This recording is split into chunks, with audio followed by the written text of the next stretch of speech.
हे भगवान, किस चीज की सब्जी बनाऊं?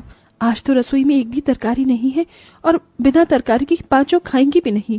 कंचन अपनी गरीब सी रसोई को दुख से निहारते हुए अपने कच्ची मिट्टी के आंगन में आती है, जहाँ हरी भरी बेल उगी हुई थी और उनमें पीले रंग के फूल भी लगे हुए थे। अरे, ये तो काशीफल सब्जी की बेल है, मगर मैंने तो लगाई भी नहीं। शायद अपने आप निकल आई है। चलो अच्छा है, इसके पत्तों की तो अच्छी सब्जी बनती है। इसका साग बना देती हूँ, खा लेंगी पांचों।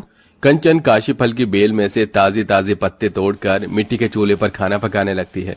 तभी आसमान में काले काले बादल छाने लगते हैं और मानसूनी हवा चलनी शुरू हो जाती है। हे भगवान, कितनी जोर से पछवा हवा चल रही है, चूल्हे में आज भी नहीं लग रही। बरसाती हवाओं के चलते बार बार चूल्हा बुझ जाता है, तो वहीं घर के अंदर उसकी पांचों भूखी बेटियां आशा, आंचल, बबीता, पूजा, गौरी अपने अपने खाली प्लेट लेकर बैठी हुई थी। भूख के मारे मेरे पेट में तो चूहे दौड़ रहे हैं, पता नहीं खाना कब बनेगा। मुझको भी बहुत तेज की बुक्कू बुक्कू लगी है। आज तो मैं पुले 2 कलछी चावल खाऊंगी। ये सुनकर चौथी बहन आंचल चिड़चिड़े लहजे में बोली, सारा खाना तू अकेले ही हड़प जाएगी तो हम चारों और माँ क्या खाएंगे?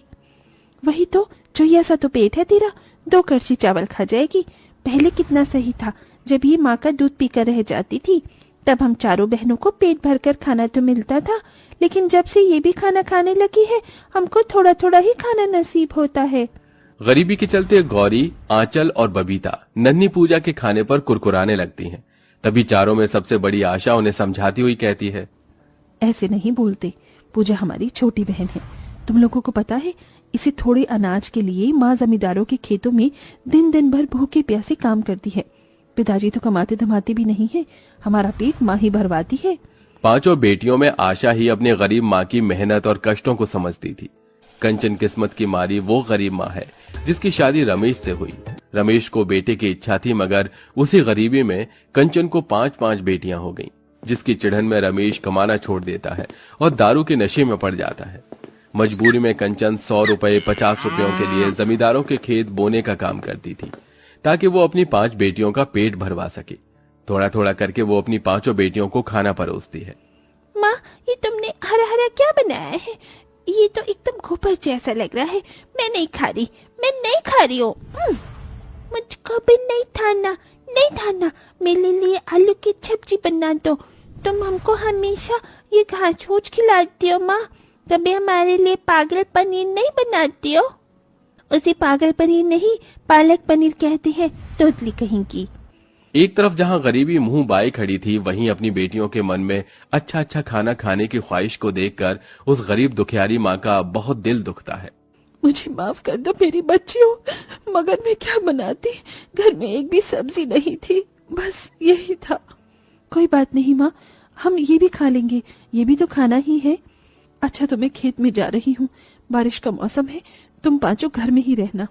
इतना कहकर कंचन भूखे पेट जमीन में आकर खेत में बुआई करने लगती है। तभी जोर जोर से बादल गरजने लगते हैं और बारिश शुरू हो जाती है। हे भगवान, इंद्रदेव को भी अभी ही बरसात की फुहार लगानी थी। जमींदार जी, इतनी बारिश में खेत की बुआई कैसे होगी? मैं घर जाऊं? तभी जमींदार भड़कते हुए बोला, इसी बारिश में बीज बोने से बीज लग जाएंगे, खेत में पानी नहीं भरना पड़ेगा। बदले में आज मैं तुझे 20 रुपए बढ़ा कर दे दूंगा। बारिश के उस मौसम में 20 रुपए ज्यादा कमाने के लिए कंचन लगातार कई घंटे तक भीग भीग कर बीज बोती है, जहाँ खेतों में भरे पानी में से उसके शरीर में जोंक चिपटकर खून चूसने लगती है। माँ, इन जोंक को छुड़ाना होगा। हे भगवान, मदद कर। जमींदार जी, मैंने खेत बो दिया, मेरे पैसे मुझे दे दीजिए। हाँ, ये ले, अब चल जा। उन पैसों को हाथ में लेकर गीली आंखों से वो कहती है, आज इन पैसों से मैं अपनी 5 बेटियों को भरपेट खिला पाऊंगी। थोड़ा बहुत राशन पानी खरीद कर कंचन अपने गरीब कच्चे मकान में आ जाती है, जहाँ हल्की फुल्की बूंदाबांदी तेज तूफानी भयंकर बारिश बनकर खूब बरसती है, जिस मारे घर की कमजोर कच्ची छत जगह जगह से उधर कर टपकने लगती है। आंचल, गौरी, बबीता, चलो जल्दी जल्दी इन बर्तनों का पानी बाहर उड़ेल कर आओ, घर में पानी भरता जा रहा है। कोई फायदा नहीं दीदी, कितना पानी निकालेंगे घर में से? छत तो जैसे झरने की तरह बह रहा है। सारा खाया पिया इस मेहनत करने में निकल गया। भूख लगी है।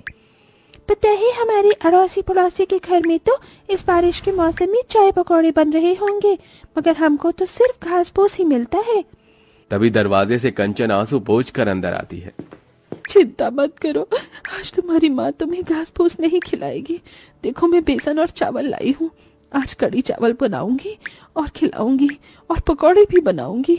कंचन अपनी बेटियों को बारिश के मौसम की जरा सी खुशी देने के लिए खाना बनाती है। तभी एक सरकारी आदमी गाड़ी में सवार घर के आगे से गुजरते हुए ऐलान जारी करता है, सुनो सुनो सुनो, जितने भी लोग इस बस्ती में रहते हैं वो अपने अपने मकान खाली कर दें। मौसम विभाग और समाचार में जारी किया गया है कि 1 सप्ताह तक भारी बारिश होने की संभावना है और बादल फटने की भी उम्मीद है। अपनी अपनी जान बचाइए। ये सुनकर गरीब परिवारों में तहलका मच जाता है।